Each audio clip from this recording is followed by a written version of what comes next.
All right, I'm ready. All right, off we go. Thanks everybody for coming. I'm Scott Leese, as everybody hopefully knows. This is my Patreon group. Some of y'all here. There's about 25 people on the call right now. And I'm super excited to talk to my friend and former team member and colleague, Madison Butler.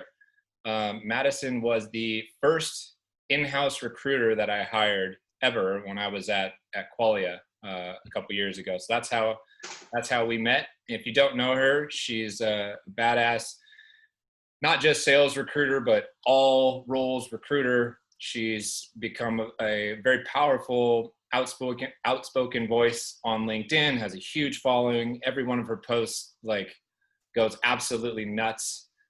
She's got a lot of great knowledge and great shares. And so I wanted to talk to her specifically to talk about the job search process and kind of nailing interviews and landing interviews and whatnot. And we'll make this a little bit interactive and give everybody a chance to talk with her. So thanks for joining us, Madison. So good to see you. Good to see you. I'm so excited. Give everybody the quick download of who you are and what you're up to. Okay, so my name is Madison Butler. If you know me on LinkedIn, a lot of people know me as the blue-haired recruiter. I'm currently the VP of People and Culture at Sourced Craft Cocktails, which somehow sits in the tech space, but also in alcohol, which is all of my favorite stuff. I consult on the side on workplace culture and building inclusion. I contribute to a bunch of publications because I like to have no free time. I have 6 dogs. You have 6 dogs? Yes. Oh my Lord. I did not know that. Great. Oh. Well, let's tell everybody the story of how we met and started working together and how all that came to pass from your perspective. We have not prepped at all, by the way, so I have no idea what she's going to say to embarrass me. It's okay. Fun fact, I prepped for nothing. It's fine. Okay. I've been like this since college. So I actually vaguely remember I messaged you on LinkedIn because I was interested in and I was like, hey, I know you're looking. Madison, we're losing your audio a little bit. All of my co-hosts have bad internet and audio. I blame Justin for this. Madison, we lost you there for a second. Are you back? Oh no.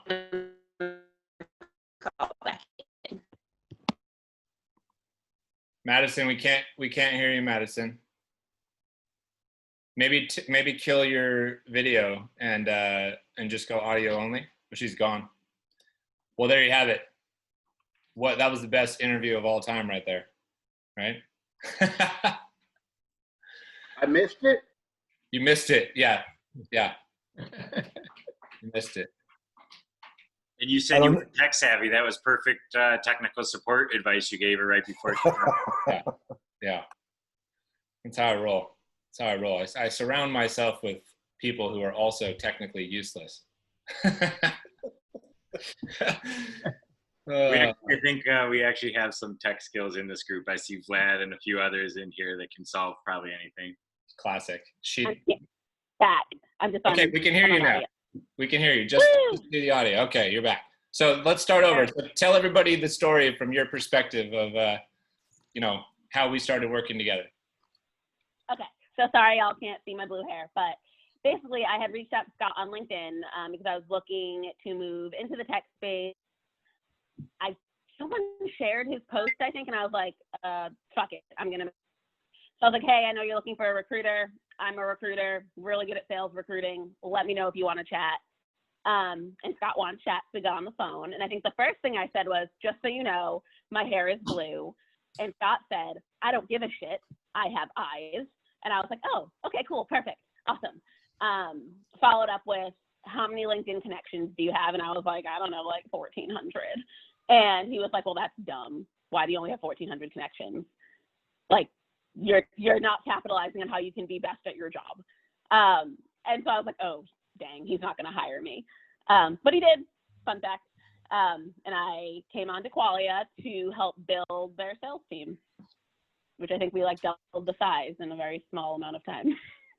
Yeah, we grew really, really fast. So was my feedback to you like at all the impetus for you to start growing your network a little bit more and getting a little more outspoken on LinkedIn?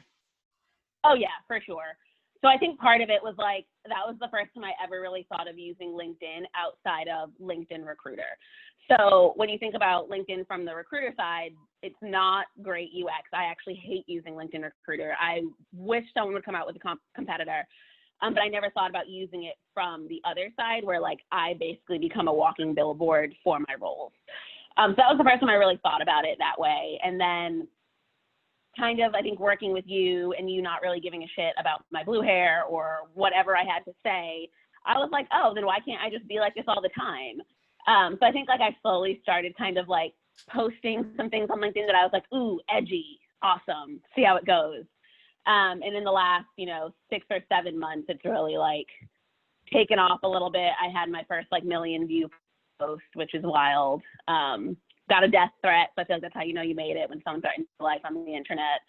So I do feel like that was a big turning point for me, was like working with you when you were just like, just do your thing, like be exactly who you are and like own that. I've really come into that a little bit more, in the last year or so.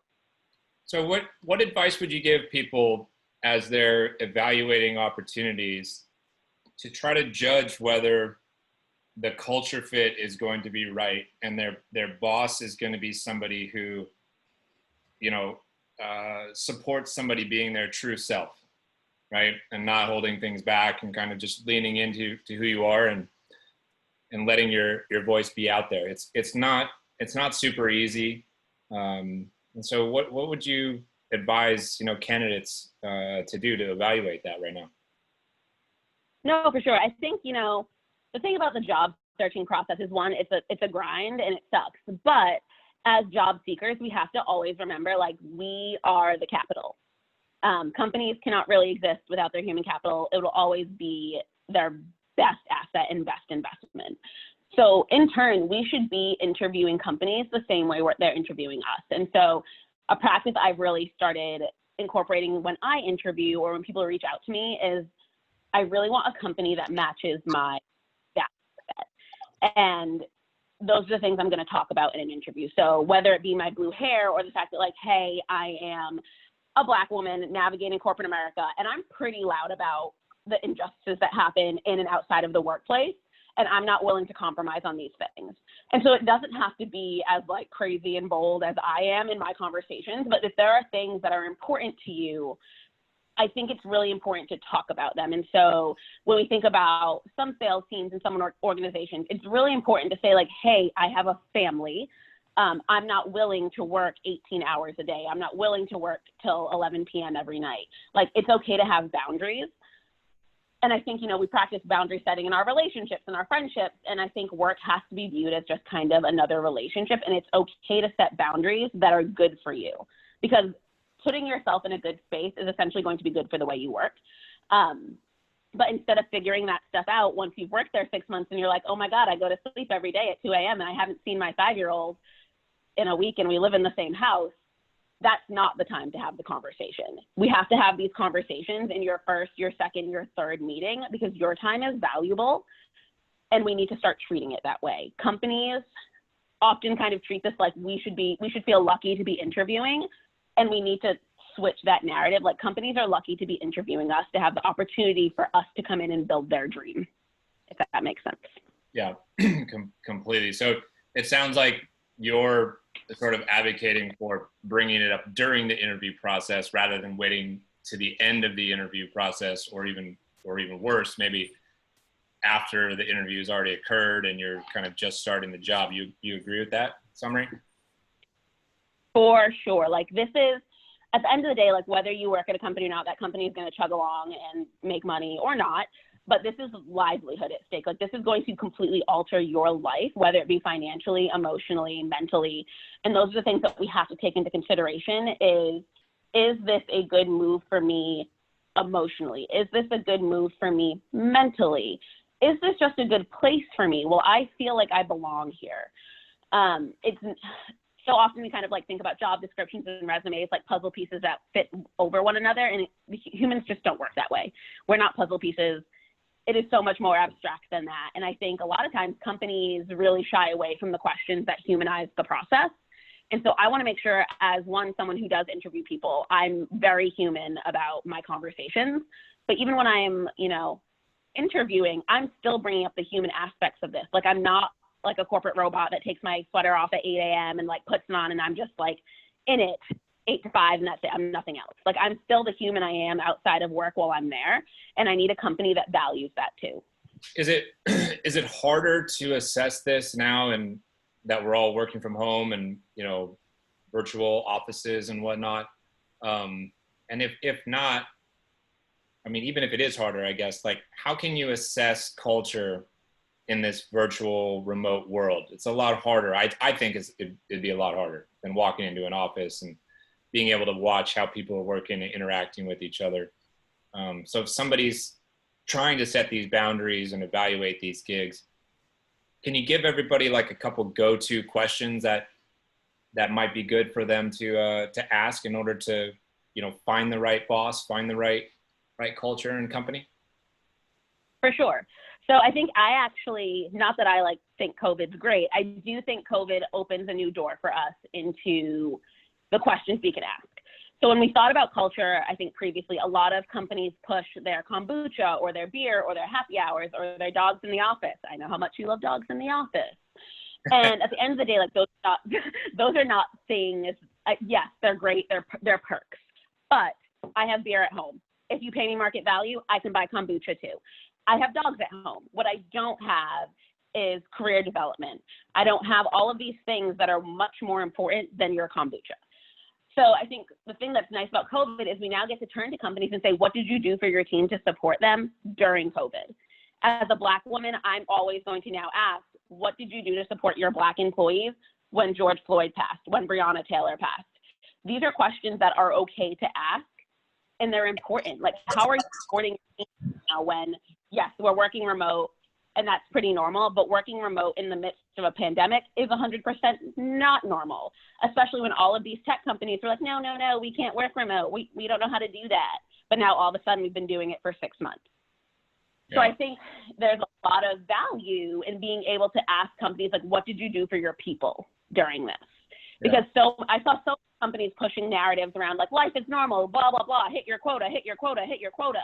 But, like, people are dying. People are scared to go to the grocery store. I'm immunocompromised. Going anywhere makes me panic for the next 14 days. This is not normal. And I think it's important to work for companies that recognize that this isn't normal. This isn't a new normal. This is scary. This is unknown. It's just kind of weird. And so I do think we're on this precipice of people really understanding the company values. And we heard about all these companies that did all of these really tragic layoffs in weird ways. Like, for example, Harley Davidson just laid off a bunch of people and branded their layoffs as the rewire. And so I think people are going to start looking at this stuff. Like, did you lay everyone off via Zoom for 90 seconds? Or did you actually take into account that these are people's livelihoods that we're messing with? Yeah. What about for people who've maybe been victimized in a previous role? Right? And they're looking to bring up some of these questions, but, don't want to be prejudged ahead of time. They certainly don't want it to happen again at this new company.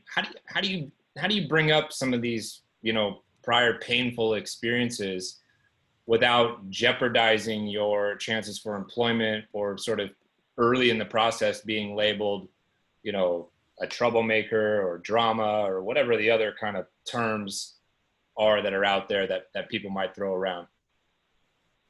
And that's a super great question. So the thing about it is, when you are treated a certain way at work and it's something that you carry with you, when you really think about it, at the end of the day, it's trauma. And trauma takes, a lot to work through, but it's going to be something you carry with you for quite some time. So for example, as a Black woman, if I am passionate about anything, I'm now an angry Black woman. And so for me, it's like, will that make me be quiet in my next meeting? Will I not talk about a good idea next time? And so for me, what I've started doing is being really And so you don't have to necessarily be transparent about it in your own way, but asking situational questions. Like, if this were to happen, how would you react? How do you react in a scenario like this? How do you feel about, situation A and B playing out? I think it's really good to be that level of transparent. And if you get, labeled a troublemaker or an asshole or whatever, then it's not the right company for you. Would you rather find out that they think you're an asshole before you work there or after you work there? Chances are it's probably before you work there. Because for me, like, people talk about bias in the hiring process all the time. And I have a huge issue with it, because if you don't fix your hiring process, now you're just going to send me off to work for a biased manager. You just fixed your hiring process. The concept is the same here. Like, if you don't ask those questions, evaluate that trauma up front, you're now just going to bring that to your new manager and essentially leave yourself open to be treated the same way, or just interpret the fact that you're being treated the same way because of your past trauma. Well, how should people think about balancing, speaking out and up about all these things going on versus organizational and institutional kind of rules that are in place to, frankly, shut us the fuck up, right? And kind of silence our voices and not bring, undue attention, on the company and things like that. I mean, you and I both know, and probably both happened to both of us probably where we were at, but I was asked to tone it down many, many times. But I'm in a different situation maybe for me, right? Like, already the senior vice president of sales, my attitude was like, what are you gonna do, fire me? Or whatever, okay, right? But what about people who are in a different situation in their career, right? How do you balance speaking out with, not kind of outshining your boss or the company and that kind of thing? Is there a rule of thumb that somebody should apply? I don't know if I think there's a rule of thumb. I think a lot of it is being able to read the room. For me, I've essentially created my own room, so I feel like I fit in a different category, because at this point, if you hire me, you know what I'm like. Like, you've probably seen me online. You've had a conversation with me. However, I do think it's important to know where your own boundaries are, like where the risk versus reward is. And for people who aren't necessarily, they're not comfortable speaking out on LinkedIn or speaking out to their boss, making sure that you have a close group of people around you who you can just be that person around. That's kind of how it started for me before I was on LinkedIn and before I was, posting pot stirry stuff. I've always been vocal to my friends, because sometimes it's just, you need to get things out. So my biggest thing is making sure that people aren't keeping it all in until one day it just explodes and you're word vomiting to your boss. That's not the route you want to go, but I think it's also okay to test it. So like with me, I very gradually became the pot stirrer that I am today, but I think as long as your content is relevant and you're talking about things that matter to what you do, your audience, and essentially your company, and you're not one being like a racist, homophobe asshole, I think it's okay to kind of play around with those boundaries. But again, I also push the boundaries pretty often. So I probably have not great advice for people who are a little more nervous. Well, Chris Bowen has a question. Chris, you wanna ask your question? The only reason I'm calling on you is because I don't fully know what you mean. So maybe you can. Yeah. You're muted, Chris. Go for it. There we go. Sorry, I thought I had hit unmute. Maybe it was crossed. No, so since COVID, you've seen a lot of people get laid off. Companies decide they're going to. So there's a lot more talent on the street. If you go in and you say you're going to test and see what this company is accepting of, is it more of a concern that they may be like, I'll just make the easier choice, which is going to be, I'm going to hire somebody who looks just like me or has the same sensibilities and things along those lines, versus the saying I'm going to pay attention to the social aspects during this hiring process, because there is more talent on the field, and so are more talent available. And so I feel like I'm going to get to pick if I'm the hiring company as opposed to the person that's looking for the job. Yeah, so oddly enough, I actually think that's always going to be a concern. COVID, not COVID. We kind of fall into this culture fit trap where we use culture fit to like hide our biases and end up hiring a bunch of people that look exactly the same as us. Which is a lot of the problems with AI in the hiring process, right? Is you're saying I want to mirror this off of our best performers. Well, your best performers look just like you because you've never hired outside of that demographic.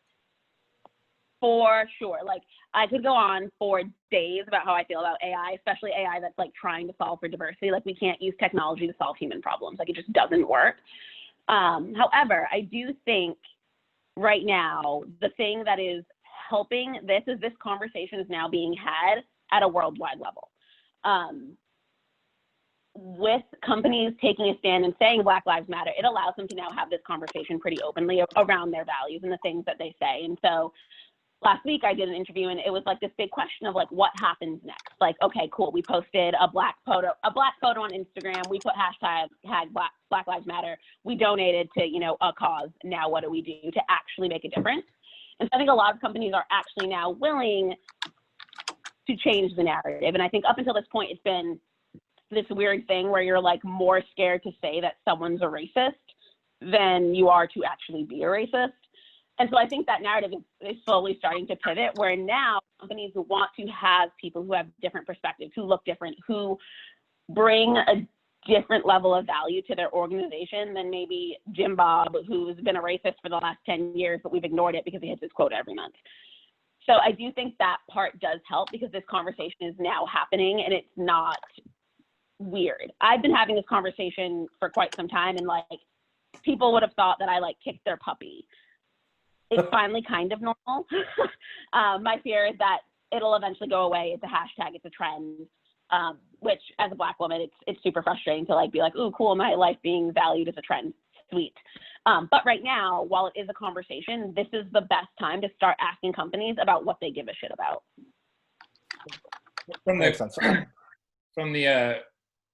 There's a few people here who don't have roles right now, and at least one person who just mentioned that they think that they might have lost their job because they were speaking up and out maybe a little bit too much for somebody's liking. Flipping that to like the job seeker perspective, there's God knows how many people who are unemployed right now battling over roles. I saw some stat the other day, there's like 200 and something people per open role that are applying for that role right now. What are some creative tips that you could advise people to deploy right now in order to land the interview? You can talk later about how to actually get the job, but just to like get noticed and get an interview, what are some creative tips you could give the group? So one, I think it is some level of standing out, and whether that is your resume or your LinkedIn, I will be 100%. I pay so much more attention to someone's LinkedIn page than I do their resume. Mostly because you can't lie on your LinkedIn. I mean, you can kind of lie, but if you say you were the VP of your company and you weren't, someone's probably going to call you out. But on your resume, you could just say whatever you want. Very few companies are actually doing employment verification. So for me, it's really important to pay attention to, one, their LinkedIn page themselves. I obviously dig through their content, see what they've been posting. But I know it sounds weird, but like reach out to people like me at the company that you're looking for. I value so much when someone reaches out to me to be like, hey, you have this role open, I'm interested, can we talk? Even if you are not a fit, I am going to talk to you. Because I do this because I want to see people thrive. I want to see people happy. And like, if I can get you on the phone and learn a little bit about you and figure out where I can network you, I'm going to do it. And so when you're getting an influx of 500 resumes, I promise you, there's no like weird AI that people say like you're not getting past the ATS system, but it's literally like we're all one human with two hands. It takes me a very long time to actively, accurately sift through 500 resumes. So when I'm getting a reach out and a message instead or an email, that 100% like moves you to the front of my list in my line because I'm going to see your email and I'm immediately just going to go search for your name, whether it be in LinkedIn, in my ATS. I'm going to find who you are and look at your background. And so maybe you don't get a response right away, but I guarantee you they've now to at least look at you. If that makes sense. Yeah, there's a lot of really talented people on this call. A few of whom I know are actively engaged in the interview process. One of the things that I think doesn't get talked about enough is the mistakes that really great candidates make during an interview process. I think it's relatively obvious when really junior or inexperienced or just low performing candidates go through an interview process. I mean, I've known in the first 30 seconds of interviews, like, oh, fuck, I never should have brought this person in. That was a mistake, right? But what are some of the mistakes that candidates here on this call might be making and not realize that they're making? The biggest mistakes made during an interview by great candidates that get them kicked out and not hired. What would you say are some of those? So I think the biggest two that I feel like I run into is someone who can't release themselves from their resume. So sometimes they'll ask someone like a really regular question, but they'll try to find a way to relate it back to their resume, even though I was asking about them as a person. So like I could be asking about their values and they're gonna be like, I'm competitive. I want to crush my quota. So you've got to be willing to be vulnerable and open yourself up and reveal who you are as a person. Exactly. And so like, again, this process is so human. You're dealing with another human. It is so important to be able to reach inside of yourself and pull that human back out, even when you're nervous, even when your job is on the line. To just be vulnerable and talk about you as a human and the things that drive you and the things you're passionate about and what gets you out of bed in the morning. Because a lot of times, that's what we're hiring people for. Because a lot of people do a lot of great stuff on their resume. However, it's going to be the people who you think about that conversation for the next 2 days that you're like, I want to give them an offer. For example, I'm going to give an offer tomorrow, and it was someone who my interview went way longer. I got off the phone. I immediately called my CEO, and I was like, I don't know what we have to do, but I have to hire him because he is exactly what I want as a human here. I was like, whatever kind of training he needs, I'm willing to like put it out of my budget. And like, those are the conversations that they're really important and they matter. And he was able to pull himself out and be vulnerable to me despite not being the best candidate in my pipeline. Can you tell or reveal anything that made that candidate stand out so much? Like what did they open up about and be human about that worked to their advantage? It was honestly just a combination of different things between COVID and the struggles he's been having finding a job and how hard it's been for him and his partner to just kind of exist in a 1-bedroom apartment together while they're both in sales. And just the way he engaged with me, and genuinely I could tell he just gives a crap about people, was really important to me. And I know that sometimes we kind of skip over it in sales and how important it is to just kind of like show up and be human. But there was just something about him that made me want to continue talking to him. Like I kept knowing that I had to get off the phone because I had another meeting, but I just kept talking to him about like everything. I like got off the phone and I was like, I think we're friends now. Like I feel like I know everything about him. And so just that ability to like come out of it and talk about things that are hard. I think a lot of times in interviews we put on this like tough face, like nothing is wrong. I'm good at everything. There's nothing I can really learn. My imperfection is that I'm a perfectionist, which is like another thing. Anytime someone asks you like what your weak point is, please stop saying that you're a perfectionist. We're not all perfectionists. I know it sounds good, but it's not realistic. And then I think the other thing is showing up as too much. And I don't mean too much in the way of like, you're not toning it down, but showing up in a way like, for example, with Scott, like I told literally every single person that interviewed with you, like, please don't wear a suit. Like you don't have to do that. Did anyone listen to me? No. Not very much. But so I think sometimes it plays into like that bravado where you come in and you're, so into yourself because you're trying to sell yourself that it comes off as arrogant. Yeah. We got a great question from Robert. Robert, you're off mute. Why don't you ask Madison your question? I know a couple people chimed in on the chat, but I have my perspective, and I'm curious what Madison's is. Go ahead, Robert. Yeah, Madison, by the way, I got hired at Lyft, and I wore a suit and a tie, and my boss was wearing flip-flops and shorts, and I still got the job, but it was It was very embarrassing. I wish I would have had somebody tell me ahead of time. Anyways, yeah, so my question is about, it may be like a topical question around the time that it's so uncertain. Nobody knows what's going on right now. But what do you think about taking a job that they're actively hiring you in as, say you're easily qualified to be an AE or even a sales manager, but they're actively hiring you in as a BDR, but you know that they have openings and the availability for like an AE role or a senior account manager role, with the quote unquote promise, like, oh yeah, Q4 start of it, like we're gonna have the budget and we're gonna bump you up. Then we just want to get you on board now. I'm curious what your opinion is on that, and then also like the second part to that is, what do you think that the reputation impact is? Like, I'm here in Austin and I plan to stay for a long time. What do you think the reputation impact is if I took that job in 3 months, they didn't live up to their promise, or 6 months, and something else is better, and I just say, well, screw you guys, I'm gone. How does that look on my end, and what does that look like on a resume to a recruiter? Yeah. Okay. So first part. So that's definitely a personal decision, because in a world where you're employed, or like if you're employed right now and they offer you this BDR role and you're just looking to make a move, 1,000% don't let them dangle that carrot. It's not worth it. I 1,000% believe in knowing your worth from a monetary standpoint every single day of the year, checking up on it every 90 days, and walking into an interview being like, look, this is my number. If you can't hit this number, then we're not a fit. However, in a world where you're laid off and you're trying to support your family, I think you have to always do whatever is best for you. So the follow-up is, say you do what's best for you. You go to a new company, you're there 3 months, they've dangled that carrot, nothing happens. You get another offer, you take it. I don't care as a recruiter. And I'll tell you why. So I think generations before us, I say us, I'm a millennial, just to be clear, really stayed at jobs much longer than we do. And I think the difference from that is job security versus career security.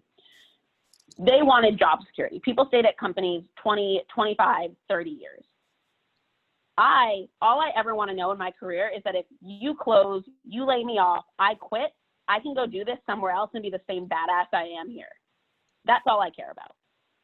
So when it comes to people leaving jobs, I don't care how long you were there, unless you're like consistently fired. Let me be clear. Like if you're getting fired every 90 days, probably kind of concerning. But if you're leaving because you don't feel valued, they dangled the carrot in front of you and didn't live up to your expectations, you feel like you're abused there every day, I'm still going to tell you the same thing I did in my first answer. I need you to do what is best for you. And that's okay. Like, it's okay to say like, hey, I didn't feel valued and I felt like shit every day. I went home and cried every night, so I quit. Like, I'm not gonna be like, wow, what a terrible decision. Why didn't you just stay there and take it? Like, no, I'm not gonna do that. And so the concept is the same. Like, you need to do whatever is best for you and your family. And the right companies, the right recruiters who are actually in this because we give a shit, don't care about things like that. I don't use the word job hopper. It's stupid. I just want people to always make sure that they feel valued. So at the point where a company doesn't value you and they dangled this carrot in front of you because they didn't value you, they just wanted to get you in the door and get a butt in a seat. Like, yes, leave. Don't sweat it. Just leave. We got some, Jacqueline has a couple questions actually. And one of them is like, I'm super passionate about, because I swear she's getting like the worst advice of all time, because she thinks that back channeling is illegal / a liability. And I've tried to explain to her ad infinitum that every single person hiring for every role ever of all time is probably back channeling. And there is no liability. There is nothing illegal about it. And she refuses to believe me because she got spooked by somebody. So fire away, Jack. The conch is yours. Ask your questions. I mean, that really, wait, what's my first question? Your first question was, how did that candidate get the initial interview and stand out? Yeah, so the candidate that you really liked that made a great impression, did they, quick apply through LinkedIn? How did they get on your radar? He applied to me, actually. He had a resume that was like totally not necessarily a fit. Just so you know, I am hiring for sales. Anyone who's sold into HR tech, I'm your girl. But he had never sold into HR tech, really. He was selling more of a marketing platform. But he was a firefighter, and I was really interested in figuring out how he made that switch from being a firefighter into sales. So one of my company values is being of service. And so for me, it felt like maybe those were a value he upheld as well. And so despite his resume not being a fit, I wanted to get on the phone with him, and here we are. I'm doing his references now. Got it. So that brings me to my next question about references. So how often do you actually follow up with references, and how often, like, I come from, my last job was TriNet, or 2 jobs ago. So I come from like HR tech. I'm sure you've heard of them. And back channeling, I've always been instructed, is a liability for a company. Like, there could be big repercussions, but it happens all the time. It's happened to me. And as a sales rep, when you're blindly reaching out to people that may or may not know me directly or have managed me directly, you're getting a skewed perspective of who I am. So it hurts me as a candidate, because you're not getting someone that's managed me directly or worked on a team. So it could be in a competitive sales environment where you're not necessarily getting an accurate representation of who the candidate is. Yes. So this is probably the one thing that Scott and I definitely disagree on. We disagreed on it in real life before. I do not believe in back channeling candidates, mostly because I try to run a process that is as free of as much bias as possible. And there is no way for me to know that I'm not reaching out to someone who doesn't like you because you wear pink shoes, or you said something snarky to them one time and now they hate you. Like, for me, I don't back channel because, one, it's an abuse of my power, the candidate's trust for me. It happened to me, and I immediately pulled myself out of someone else's process for the same reason. And, when it comes to references as well, it's like, no one's going to give me a reference that doesn't like them. But so I try to ask questions that help me kind of understand what this candidate will need from me in order to thrive. If I've gotten to the background check point, I'm going to hire you. And no matter who you hire, there is some level of risk. Even when we hire referrals, even when we hire people who have worked for us before, like, there's no foolproof risk mitigation in hiring. Like, I hired someone earlier this year, had to terminate them, and like, it just blew up. And there was nothing that I could have done to predict how it ended, Like, there's just nothing, there's no crystal ball I can look into. And so I know that back channeling doesn't actually mitigate any risk for me. It just allows me to step into someone else's bias. And I try very hard to not do that, mostly because having an unbiased process and having an unbiased interview is a lot of work, like, personally. So, like, being self-aware of my own biases, why I think the way I do, I don't need to also unpack someone else's biases and, like, unload them on myself. So I totally get you. I do think they are harmful. I do not think they're an accurate representation of other people. It really comes down to, like, what if you just didn't like this person? Then what? Right. Yeah. So those are my and Matt, and I disagree. I'll speak to the other side. Madison already knows her and I disagree about this tremendously. Like, I think that, not to dismiss any of the things that you're saying, but there's a bad way to back channel and a good way to back channel, right? And perhaps the issue is too many people do a terrible job of back channeling, and only in a biased way. There are plenty of people in my world that are mutually connected to, let's say, you, Madison, and you and I both know these people. So I wouldn't just ask one person. I would ask a few different people, and I would ask people that were in a similar kind of role. So it's like peer-to-peer. I'd ask people who maybe managed you, who you managed. I'd ask a bunch of different people. I'd also ask people who I know didn't like you, and then I'd ask people who I know did like you. So I'm back channeling, trying to get as many different perspectives as possible. And I dismiss people's feedback all the time. So I might run a back channel on Jacqueline, hear something about her, and be like, that person was a tool. There is no way, I put no stock into that person whatsoever. So everyone does back channeling to some degree in an organization. There's just a bad way to do it, which is like, well, I'm going to ask this one person. Oh, this one person said, I don't like Scott, so that's it. I'm not going to hire him. That's terrible. That's terrible. And I know that people do it that way. The right way to do it is to get as close to a 360-degree view as possible. And I think that that is a proper way to run an interview process, in particular with the higher you go up the food chain, right? I'm not going to put that much effort into back channeling for an SDR or an AE, to be perfectly honest with you. But if I'm going to hire John Stern or Mike Simmons or Adam Stonehawker as a VP of sales here, you bet your bottom dollar I'm going to ask as many people as I can, what was this person like to work under? What was this person like to work side by side? What was it like to manage that particular person? I want to know the full perspective of everything. And I think that is equally valuable to running no back channel process whatsoever, right? And so to speak to the liability thing, like there is some level of liability, but it's not on the person asking for the back channel. It's the person responding to the back channel, if that makes sense. Right.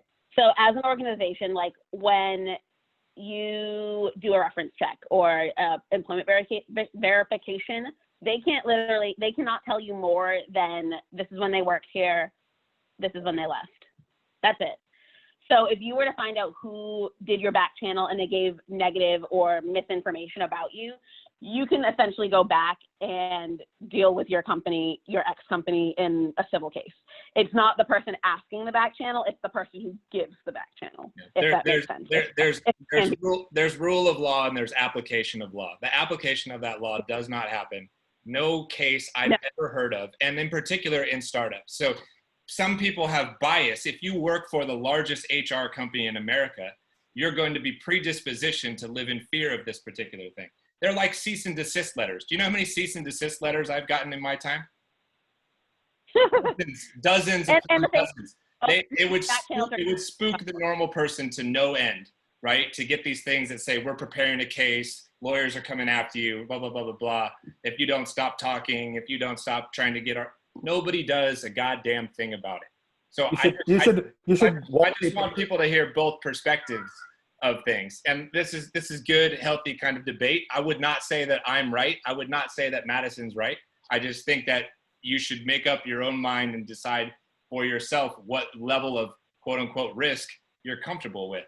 And that's how it works out here in the world. So Vlad, and I think I want Vlad to rescue us from this great debate. Vlad has a question that he wants to get answered. Oh, hey Scott. Hey Madison. Great to see you, to have you here on the call. I was wondering, how do you make sure that your candidates or whoever you or actually the employees later on, how do you make sure that they are successful in their roles? How do you facilitate? How do you help them to become as successful as they could be? Are you asking her as a recruiter who's helping? Yeah, but she's a recruiter. But it's in your interest, Madison, as I understand, to make sure that the candidates that you place are as successful as they could be, so that you earn, I don't know, a pat on your shoulder or whatever you're gonna get out of it. No, for sure. And so because I kind of play a different role now, like my role really centers around professional development and developing my team. I get to really have a better hand on that. But it's interesting. So I've done a lot of panels recently where I was really the startup person and everyone else was from a big tech company. And a lot of big tech companies view recruiting as a sale. I do not view recruiting as a sale. If I have to sell you on my role, it's probably not the right role for you. I shouldn't have to convince you to take it. I shouldn't have to twist your arm and promise you a bunch of things. Either you want to work here and you think this is a good opportunity where you can grow, or you don't. So I think that's the number one mistake we all make, is convincing people to take a job. The second piece is our onboarding. Onboarding should be at a minimum a 90-day process. Tons of us are doing it and throwing it in 2 weeks, and that's it. You're onboarded, you work here now. And that's just not how humans learn, retain information, or any of that. However, what we do is we make decisions in the first 15 days at a company if I'm going to stay there long term. So in my first 2 weeks, I know if I'm going to start fixing my resume in 6 months. So I spend a lot of time focusing on those first 2 weeks and what you're doing and what you're learning. I have no intention of coming in and throwing people to the fire. I want you to get your feet up underneath you. I want you to understand my business model, my company, everyone that works here, and I want you to spend time creating relationships with the people that you will be closest with, especially when we're all remote. It makes it much harder. So I'm making sure that over the first 90 days, it is a very structured onboarding process where you are consistently checking in with me, you're consistently checking in with your manager, and then whoever your mentor is within the team. Same thing goes when we're interviewing. I'm asking you, like, what do you need from a manager? What kind of management style works best for you? Because if you tell me I love to be micromanaged, but my manager that I have for you is like a very autonomous, doesn't want to hold your hand kind of person, I can probably tell that that's not an environment that you're going to thrive in. So making sure that I'm asking the hard questions around how you learn, how you work, what's important to you from a leadership perspective, and really kind of getting deep about it instead of kind of like the surface level questions like, what kind of team are you looking for? What kind of people do you want to work with? What player are you on the team? Are you a player coach? Like, I want to know like all of the stuff that stresses you out and how I can help you mitigate that if you were to come onto my team. Do you think it's important still for people to try to hit that 1 year cliff, Madison? That's like the kind of mythical thing that people are trying to get on their resume, and they don't leave sometimes because they're at month 8 or month 9 or month 10, and they're like, oh, I just need to get to 1 year. That'll look like I'm, more stable and more tenured. Do you buy that argument at all anymore? No. Like, I'm assuming that every single company 1 year, like that's all you're doing is trying to get to the 1 year mark. Yeah. I would rather you leave at 8 months and tell me why you left at 8 months. Like, I would much rather hear that you left at 8 months because you were miserable versus I was miserable at month 6, but I stayed till month 10 and became a really shitty member of the team. So how would you advise people to properly express their misery or their frustration in the role that they left after 7 or 8 months without seeming, just bitter, right? Or negative, and without making me as the new person interviewing you be leery of like, well, I wonder if this person's just gonna, say the same thing about me in 6 months. How do you express that without, putting that doubt into the new hiring manager's mind? No, for sure. So there's definitely a way to go about it. And one, it's like never sound like you are trying to have a shit talking session about your company. Not a good look for anyone. But I think the bigger piece of this is a level of ownership. I think we make rash decisions. When I left Qualia, I went to a company without properly vetting them the way I should have, was 1,000% miserable. And like, I have to take ownership in that. I chose to go there. I made that decision. I left pretty quickly after. And so being able to say like, hey, I made a decision that wasn't right for me. I wasn't happy here. I didn't feel valued here. I didn't feel like my skill set was being utilized to the best of my ability here. Instead of being like, well, they treated me like this and they did this and they did this, flipping it so it is something that you're owning and you're trying to change for yourself, if that makes sense. Yeah. We got a question here from David Hawkins. Are you there, David? Can't see it. There he is. Yeah, I'm here. Ask your question. This is a good one. It kind of relates to some of what we were talking about before. Yeah. So, hi Scott. Hi Madison. What's up, bud? Hi.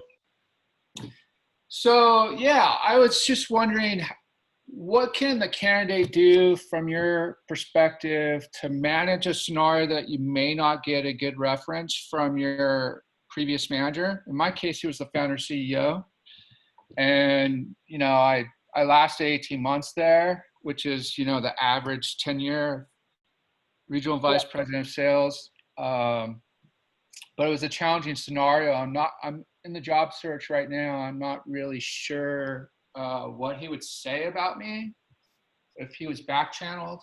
And so preemptively, what could I do to handle that scenario? Yeah. So definitely a situation I have also been in before, and I think it's okay to be transparent. Like, I left this company, we left amicably. I'm not sure what my manager would say about me. We didn't have the best working relationship. And then the other key is balance. So when they do ask for references, actual ones, make sure you're balancing out with someone who managed you in the same capacity who can also speak to your skill set.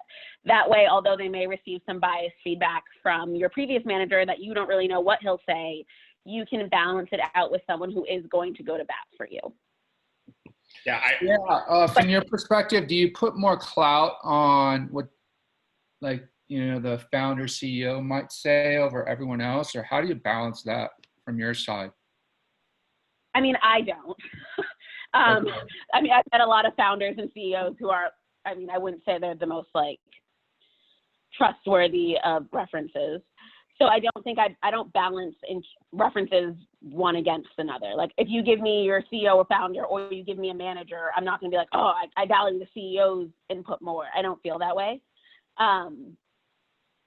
So I don't necessarily think it matters. And obviously this situation is a little bit interesting because I'm sure you probably don't have necessarily 2 CEOs to put down as a reference. But I think the biggest key is the balance and the ability to be honest and transparent beforehand. It's kind of like in a bad, like if you're doing something in your relationship, you want to tell them before they find out. Yeah. Same concept. Tell them before they find out, because now it looks like you were trying to hide it. Yeah. David, I've been in your shoes before, and I've hired and not hired people like you before. The best thing that you could possibly do if somebody asks for a reference, and I do this all the time, even in my consulting business now. Somebody asked me for a reference on Friday, and I'm like, I'm going to send you 3. I'm going to send you one that is going to rant and rave about me. I'm going to send you one that I don't really know what they're going to say, but I think that they're going to say it was pretty good, even though I didn't think it was great. And I'm going to send you one that I hated working with, and they probably hated working with me. That's literally how I send my references, which flies in the face of everything that you've been taught. Like, only send good, positive, glowing references. Well, if you send me good, positive, glowing references only, I'm thinking, get the fuck out of here. All you're doing is sugarcoating everything, right? But if I preemptively send you one of each bucket, that puts the onus on the person having those conversations to figure out, well, which one of these people do I really believe here? And if you've been in the role multiple times, and let's say there's 3 CEOs giving that feedback, there can be no bias by role or by title, right? And I think that, like Madison said, like that's a really good way to own it. Yeah, I've got a little spin on this too. So in my scenario, HR is managed by his wife. Oh, Jesus. That was your first. Yeah. Any thoughts around that? I know it's kind of an offline. That's messy. And no one really knows that because they don't have the same last name. So. Oh, geez. So I think that's messy. I think it's really bizarre to like want to work with your partner all day. I have a partner. He's great, but I definitely don't want to like work with him at all. So that's its own scenario, but it also, I think it definitely clouds judgment. And so I actually will probably never, ever, ever, ever, ever, and you can quote me, record me, I will never refer to myself as HR. Because when I think of HR, I think of someone who protects the business. And I'm not here to protect the business. I'm here to protect my people. So like that situation makes it very cloudy because I would have a hard time believing that she doesn't want to protect anyone but her partner. Yeah. We have legal teams. Like the legal team is supposed to protect your business, but your people team is here to help your people. And so often you hear about HR sweeping sexual harassment under the rug, sweeping racism under the rug, because it keeps things nice and copacetic for your board. Yeah. And so like I just have a whole issue with that scenario, but the HR in general. David, you could easily just be like, yeah, I'm going to give you this reference here. For context, the head of HR is this person's wife. And so, take that with a grain of salt, whatever the feedback is that you're going to get. And that's enough said, right there. So, Clark. And I think it's, I was going to say it's important. To Clark. Go ahead. Cool. So if somebody's interviewing internally and they've got a good understanding of the organization, but they're going to obviously go up against some impressive external candidates, what sort of pitfalls should they look out for? Like when going through a multiple step interview process, are people looking for fresh perspectives, or what would they lack that an external candidate would bring? So sometimes I think it is looking for a fresh perspective. Also, it all kind of revolves around like human capital data and like market value. And so can they bring someone in from the outside for a different amount of money than you? Like, I think there are just, when you run an internal and external process at the same time, like there's always going to be some kind of flaw and some level of bias kind of involved. I don't know if if there's a pitfall per se, but you do know your organization, your business model way better than someone on the outside. So how can you pair that with fresh perspective? How can you bring some new ideas that you haven't talked about, haven't followed through on, haven't brought to life yet to this interview process? I think it's really important to pair like the best of two things. And so you do know the business, you do know everyone that works there. I think there is a lot of value to internal promotion. I try to do that whenever I have the opportunity because it's important to show people they're valued. But I do think it's a much easier process to onboard someone who has already been in the business. We got a good question about management from Ben Haber. Ben, you want to ask Madison your question? Yeah. Madison, Ben Haber here. Love what you're doing on LinkedIn, and thanks for spending time with us. I am a mid-market account executive at SAP. Context, I'm having a challenging manager relationship. Don't want to get into the minute details for the broader group for the first time. I'm more trying to be solutions-oriented and think, what are the best tactical tips you see since you're on the people development side to have a manager sales rep like relationship that's not as good, and tactical tips you've seen or advise people to make a better relationship? For sure. So for context, how long have you been working with this manager? You're muted, Ben. 6 months. I'm 6 months into my role. And so for me, my first step, and I'm not sure if this is how you've gone about it yet, is sitting down with that person and basically a no cell phones, no laptops, no anger type scenario that's very one-on-one, to be like, hey, here are the things I'm struggling with.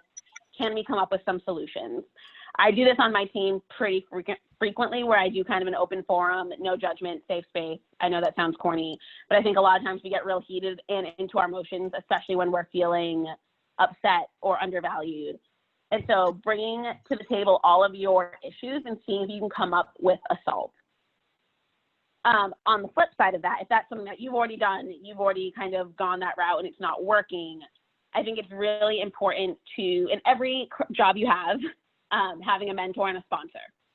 So a mentor, someone who's going to help you get better at what you do.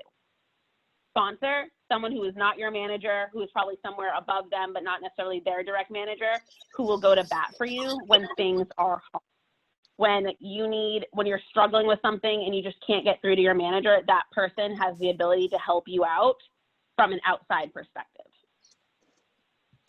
Cool, that's helpful. And like, for context, the long story short of the problem is he's not responsive. I've never dealt with it before. Like I'll hit him up on our Teams channel and be like, hey, the director of risk called me, and I've never sold to a director of risk before. And like, can you help me strategize of what products I should lead with when calling this guy back? And I just don't hear from him. So it's not like a tension thing. It's more like a lack of helpful thing. So that's been a new, interesting angle I've never experienced. For sure. And so have you ever asked your manager, like, what is the best way to communicate with him in order to get a quicker or more streamlined response? I've tried to. He's not like he's super smart sales-wise and gives good advice, but he's not, he's never asked me about my wife or like any of my personal life. We don't have, he doesn't like go out of his way or invite that kind of dialogue of like how I like to be managed. I never had any of that up front with him. Yeah, so not super warm and fuzzy, which is fine. So I think it goes back to that first scenario. I think it's going to be really important for you to get in a room with him and be like, hey, here's where I'm struggling communication-wise. How can I better communicate with you in order to help streamline my job in this process? he may just have ways that he prefers to communicate or times of the day that he prefers to communicate, and the signals are crossed because he hasn't communicated that to you. I had actually a leader at Qualia who I struggled with pretty hard on this. He would go like 48 hours without responding to a Slack. That would be like a really important question. And so it was more about like finding his communication love language, for lack of a better term, was like the best way to communicate with him wasn't through Slack. It was like shooting him a text or sending him an email at a certain time of the day when I knew he'd be checking his email, instead of at 1 p.m. when he was running around doing 9,000 things. So it may just be something that you guys have to come together and create a way to communicate that works for the both of you to come together. And whether it be you have to kind of maybe send one email twice a week that lists all the questions you had, and he'll just respond to them in order, or whatever it needs to be. But I think you probably need to come to with him and figure out a solution that works for him and for you, instead of just sending him emails and being like, damn, this man never responds. I like how you phrase that, of like putting the accountability back on me. Like, how can I better so he doesn't feel like I'm attacking him? So I will try. For sure. Cool.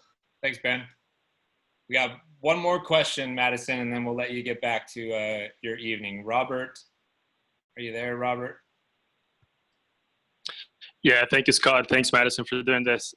My question centers around career development. So just for context, I've been a BDR for 2 years now for 2 different companies, right? And for this one in particular, it's a German company. So, there's a cultural sort of, not barrier, but difference, right? And our CEO and founder messaged me out of nowhere last week saying, hey, I want to talk to you about career progression and what's next for you. And, it sort of, caught me off guard. And I feel like this is like my one and only chance to like impress him. We don't really have a constant, cadence of communications because of, the 9 hour difference. So yep. I feel like this is my one and only chance to let him know, like, hey, I'm ready to be an account executive. I've done the BDR job for 2 years. I've crushed it. But at the same time, for context, our company is sort of weird because we have only had 4 account executives so far in the US, and all 4 have come and gone. So right now we have no account executives. So it's a red flag, in my opinion. Kind of, yeah, that's a really odd scenario. So again, kind of back to the same question, I would put the accountability back on yourself. So instead of being like, okay, I'm ready to do this, like make me an AE, I think you should sit with him and say, hey, over the next 90 days, what are the things that I can be doing and some actionable goals for myself that I can hit in order to help continue to move my career? I'm looking to become an account executive. I'm looking to become a closer. What are the things you need me to focus on and really work at for the next 90 days or whatever amount of time that you pick? And then say, hey, can we schedule a time to talk in those 90 days, what have you, and then go over those actionable items that you guys created. Love that. Thank you so much. No problem. Well, thanks, Madison, for spending a little over an hour with all of us here and answering questions, and for the spirited debate, as always. Good to see you. Make sure you connect with Madison Butler if you haven't done so already. It's a wealth of recruiting, interviewing, HR, diversity knowledge, and shares a lot of great content out there. And Madison, hopefully you get a bunch of connection requests. There's some good people in here, some really talented people, and there's a couple people looking for gigs that maybe you can help them find. So yeah, I'm hiring in sales, and so. Well, thanks for having me. Sorry I ramble sometimes. It's weird when I'm not on the camera because I can't see myself rambling, to be embarrassed, to be like, ooh, stop talking. So my apologies. But thanks for listening to me. I appreciate it. You did great. Thanks to all of you. You guys have a good evening, and I'll share the recording here in a little bit. All right. Have a great night, all. Cheers, everybody.